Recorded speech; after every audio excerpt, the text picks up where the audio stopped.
মা আজকে চলে যাবে, তো সকাল সকাল সে তার ব্যাগ একদম রেডি করে ফেলছে। তো আমি আবার একটু দেখে নিলাম যে কিছু মানে ফেলে যাচ্ছে কিনা। আসলে বেশিরভাগ সময় সে চিরুনিটা রেখে যায়, তো দেখলাম সবই উঠাইছে। এদিকে সিএনজিও চলে আসছে, এখন চলে গেল। আর এই রাস্তাটা এত বেশি খারাপ, মানে এবছর অনেকটা বৃষ্টি হয়েছে না, বৃষ্টি হয়ে হয়ে একদম রাস্তার অবস্থা খারাপ। তো আমি এদিকে সংসারের টুকিটাকি কিছু কাজ করে নিচ্ছিলাম। এক বালতি কাপড় চোপড়ও ধোবো। আসলে প্রতিদিনই আমার বালতি বালতি কাপড় ধুতে হয়, জানি না কবে কাপড় ধুতে ধুতেই পাগল হয়ে যাব।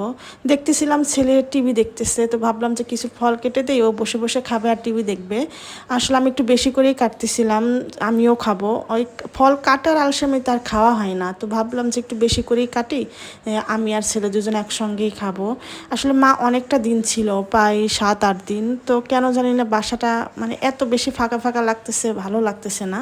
এদিক দেখি ছেলেরও মনটা একটু খারাপ, তাই ভাবলাম যে একটু পরেই কাজকাম করি, আগে ছেলেকে একটু সময় দেই, তারপরে কাজকামগুলি করব। তাই দুজন বসে থেকে গল্প করতেছিলাম আর ফল খাচ্ছিলাম।